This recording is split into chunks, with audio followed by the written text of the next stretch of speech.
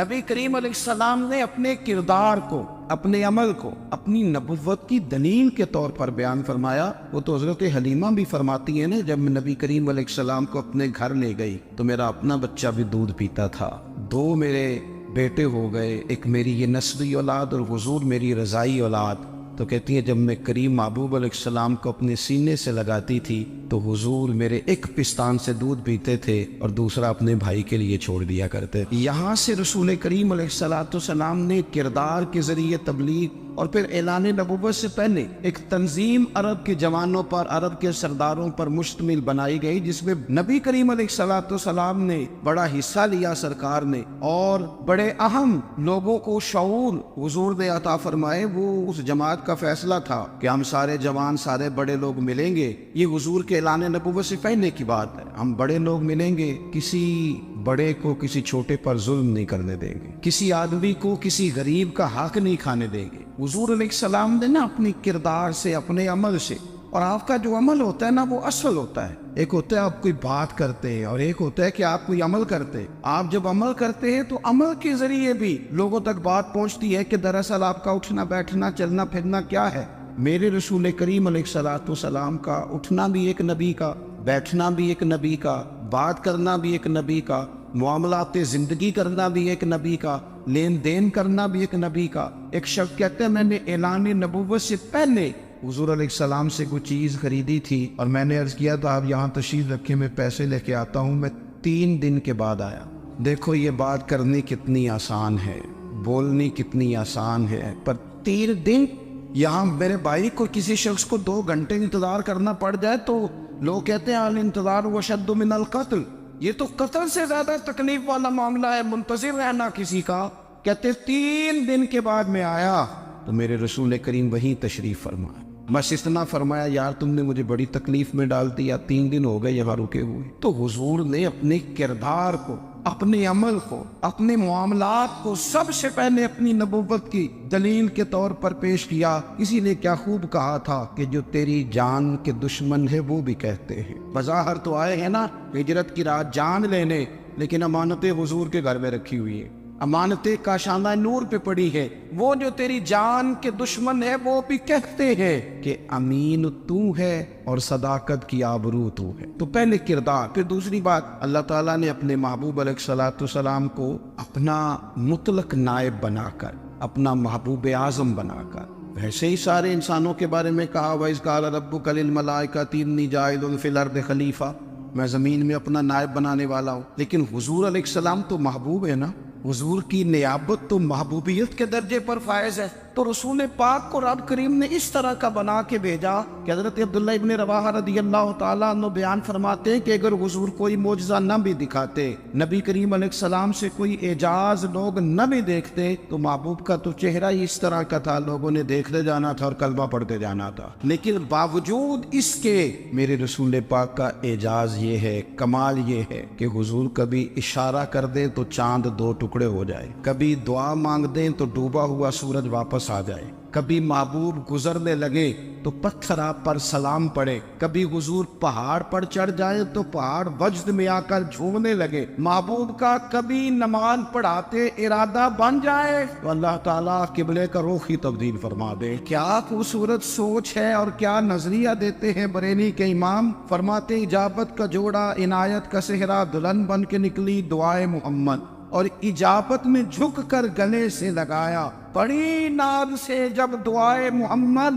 دیکھو خدا کی رضا چاہتے ہیں دو عالم، خدا چاہتا ہے رضائے محمد صلی اللہ تعالی علیہ وسلم۔ اور ایک مقام پہ فرماتے ہیں نائب دست قدرت پہ لاکھوں سلام، نائب دست قدرت پہ لاکھوں سلام۔ تو اللہ تعالیٰ نے نبی پاک صلی اللہ تعالی وسلم کو جو اعجاز۔ پھر ایک اور بات، حضور امی ہے، دنیا میں آ کر محبوب نے کسی سے پڑھا ہی نہیں، میرے محبوب نے جتنا پڑھا ہے رب کریم سے ہی پڑھا ہے۔ الرحمن علم القرآن خلق الانسان، رحمان نے قرآن سکھایا پھر انسان بنایا۔ اللہ تبارک و تعالیٰ کی بارگاہ کرم سے حضور نے لیا، رسول کریم امی ہے، یہ بھی حضور کی نبوت پر ایک بڑی دلیل۔ دیکھو ایک ہوتا ہے کوئی آدمی بچپن سے کسی چیز سے شغف رکھے اور جب اس کی عمر بڑی ہو جائے تو کہتے ہیں اس کا تجربہ بڑا ہو گیا، یہ پہلے کچھ شعر کہتا تھا، کوئی ادبی جملہ کہتا تھا، تو اب اس کی یہ کام کرتے کرتے عمر بڑی ہو گئی ہے تو رسوخ حاصل ہو گیا۔ 40 سال کی عمر مبارک تک نبی کریم نے ایک شعر بھی نہیں کہا، حضور علیہ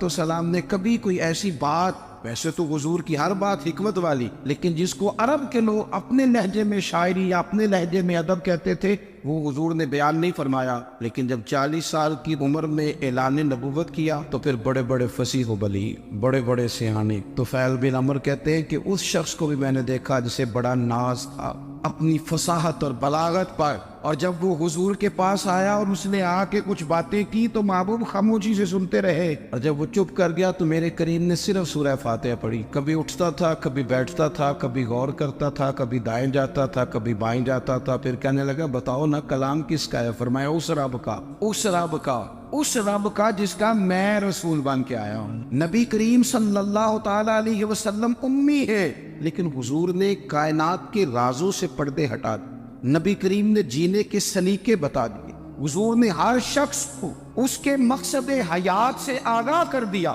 نبی کریم علیہ السلام نے وہ فلسفہ حیات بیان کیا کہ لوگوں کو صرف جینے میں مزہ نہیں آیا، مرنے میں بھی مزہ آنے لگا۔ لوگ آگے بڑھ بڑھ کے جانیں پیش کرنے لگے، اپنی اولادیں قربان کر، جو فلسفیوں سے کھل نہ سکا اور نکتہ بروں سے حل نہ ہوا، وہ راز ایک طیبہ والے نے بتلا دیا چند اشاروں میں۔ محبوب کریم امی ہیں، لیکن حضور نے اس طرح دنیا کو سکھایا، اس طرح دنیا کو پڑھایا، اس طرح حضور نے علم کے چراغ اور دیپ روشن کیے کہ قیامت تک جسے روشنی ملے گی نا، اسے صرف دروازہ مصطفیٰ سے ملے گی، اسے رسول کریم علیہ السلام کے سارے دولت سے ملے. کچھ لوگوں نے کہا کہ اپنے پاس سے آیات بنا کے لاتے. اپنے گھر میں بیٹھ کے دعوے کر لینا تو کوئی مشکل کام نہیں نا ہوتا, سارے لوگ ہی کر لیتے. بلکہ وہ ہمارے ایک بزرگ کہا کرتے تھے, خیالی پلاؤ پکائیے کہ وہ کدے بھی کاٹ نہ پائیے. کیونکہ کون سا پیسوں کا ڈالنا ہے, وہ زیادہ ڈالیں آپ اور زیادہ ڈالیں. بہت سارے لوگ ہیں آج بھی, کچھ لبرل ہیں بیچارے, کچھ دین بیزار طبقہ ہے,